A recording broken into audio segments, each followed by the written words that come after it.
Hello friends, रोमांचक तथ्य में आज आप सबको रतन टाटा जी के बारे में बताने जा रहे हैं। हम अपने देश भारत देश में अगर कोई बिजनेसमैन सेलिब्रिटी के रूप में माना जाता है रतन टाटा ही, क्योंकि उन्हें बिजनेसमैन होने के बावजूद भी एक सेलिब्रिटी माना जाता है। रतन टाटा जी ने अपना पूरा ही जीवन एक आम आदमी की तरह जिया। देश और दुनिया के सबसे अमीर व्यक्तियों में से एक होने के बावजूद उनका जीवन बहुत ही सरल। उन्होंने ये साबित कर दिया कि पैसा कमाने वाले तो कमा भी, लेकिन बड़ा दिल सिर्फ और सिर्फ रतन टाटा के पास था। बहुत सारे लोगों को अभी तक ये गलतफहमी रहती है कि रतन टाटा जी को गोद लिया गया था। टाटा ग्रुप के जो संस्थापक थे वो जमशेद जी टाटा के दो बेटे जोराबजी टाटा और एक रतन जी टाटा की जब शादी तो उसके कुछ ही समय बाद उनकी मौत हो गई।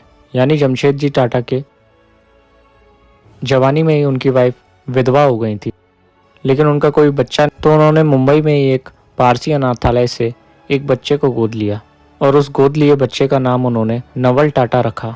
नवल जी टाटा की जब शादी हुई तो उससे उनको दो बेटे हुए। एक बेटे का नाम रतन टाटा हुआ, यानी कि जो कल हमें छोड़कर चले गए।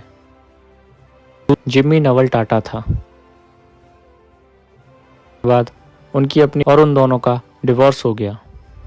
तो पहली पत्नी से शादी के बाद नवल जी टाटा का, इसके बाद उन्होंने दूसरी शादी की और उस शादी से उनको एक बेटे का नाम उन्होंने, तो कुल मिला के रतन टाटा जी के एक उनके सगे भाई जिम्मी टाटा और दूसरे उनके सौतेले भाई। रतन टाटा का जन्म 28 दिसंबर 19 गुजरात के सूरत शहर में हुआ था। रतन टाटा के माता पिता का तलाक जब हुआ तब वे 10 साल के थे। इसके बाद उनका पालन पोषण उनकी दादी नवाजबाई टाटा ने किया। रतन टाटा का परिवार पारसी समुदाय। रतन टाटा की प्रारंभिक शिक्षा मुंबई के कैंपियन स्कूल और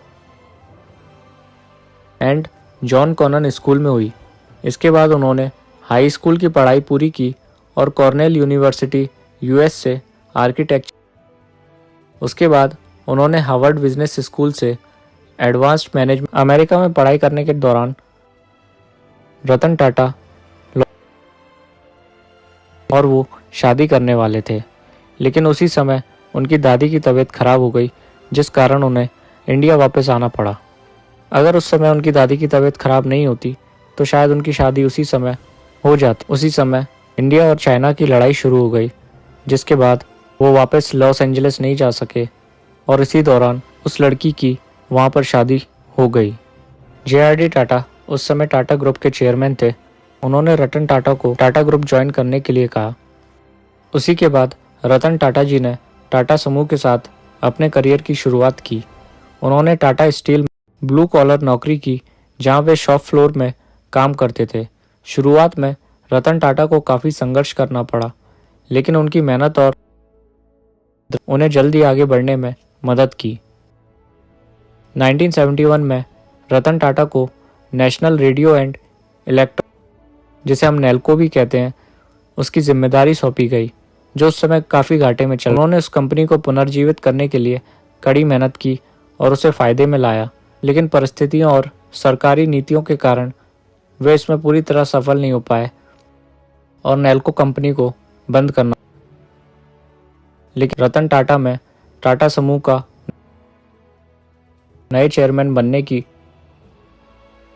जमशेद जी टाटा ने रतन टाटा समूह का, उस समय टाटा समूह की विभिन्न कंपनियां स्वतंत्र रूप से संचालित हो रही थी और उनमें एक रतन टाटा ने समूह में सुधार लाने के लिए कई महत्वपूर्ण कदम उठाए, रणनीतिक दिशा को पुनर्गठित किया और कई नई पहल शुरू की।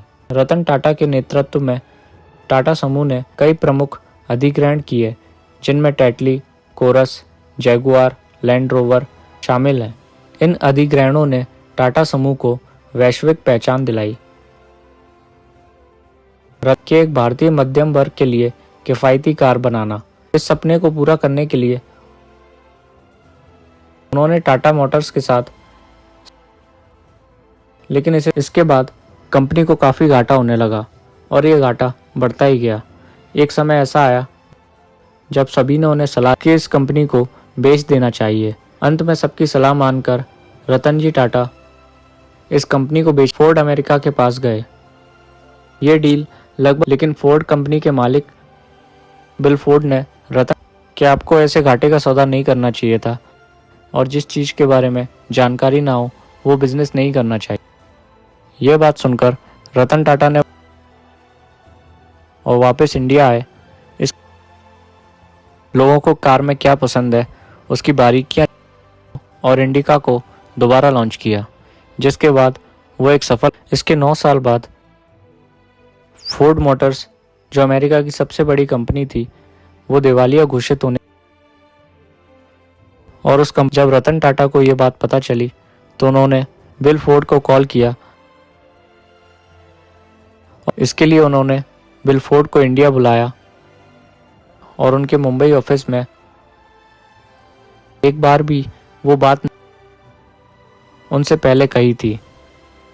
उन्होंने बिल फोर्ड से ये भी कहा कि उनकी कंपनी की सभी गाड़ियों में टाटा अपना नाम नहीं जोड़े और वो जिस नाम से हैं उसी नाम से आगे भी बिकेंगी।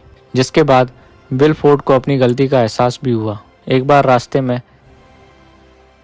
एक कपल, जहां बारिश में उस कपल के साथ उनके 2 बच्चे भी भीग रहे थे, ये देखते हुए उनके मन में आम आदमी के लिए 4 पहिए की गाड़ी बनाने का, जिसके बाद उन्होंने, हालांकि लोगों ने इस गाड़ी, क्योंकि लोगों के मन में गरीब मानसिकता थी, इसलिए इस गाड़ी की सेल 2012 में टाटा ग्रुप के अध्यक्ष पद से रिटायर हो गए थे। रिटायरमेंट के बाद भी वे परामर्शक रूप से जुड़े रहे और टाटा ट्रस्ट के माध्यम से समाज सेवा करते रहे। वे अपने परोपकारी कार्य सबसे अधिक प्रसिद्ध थे। शिक्षा, स्वास्थ्य और ग्रामीण विकास के क्षेत्र में उन्होंने काफ़ी योगदान दिया। 26/11 के हमले के दौरान वे ताज होटल के बाहर, और उनका सख्त आदेश था कि भले ही होटल पूरी तरह जल जाए लेकिन एक भी आतंकवादी यहाँ से बच के नहीं जाना चाहिए। वे सभी घायलों से खुद जाके मिले और उनकी आर्थिक रूप से उनके बच्चों की शिक्षा की जिम्मेदारी भी खुद ली। भारत सरकार द्वारा साल 2000 में उन्हें पद्म भूषण और 2008 में पद्म विभूषण से सम्मानित किया गया था। उनके कार्यों को देखते हुए लाइफ टाइम अचीवमेंट अवार्ड देने की उन्हें बकिंगम पैलेस में बुलाया था। उन्हें अवार्ड लेने के लिए जाना था। लगभग सारी तैयारियां भी हो चुकी, लेकिन एंड टाइम पर उनका जाना कैंसिल हुआ। प्रिंस चार्ल्स को एक मैसेज पहुंचाया कि वे नहीं आ सकते। इसकी वजह ज़्यादातर लोगों को नहीं पता थी, लेकिन एक इंटरव्यू के दौरान प्रिंस चार्ल्स ने खुद ही कहा कि रतन टाटा बनना आसान नहीं है। उस दिन वो अवार्ड लेने क्योंकि उनके पालतू कुत्ते की तबीयत बहुत ख़राब थी, और उन्होंने कहा कि जब रतन टाटा से पूछा जाता था कि क्या वे किसी से शादी करना चाहते थे या प्यार, तो एक इंटरव्यू के दौरान उन्होंने कहा था वो एक फिल्म एक्ट्रेस के साथ शादी करना चाहते थे, जिनका नाम, उन्होंने ये भी बताया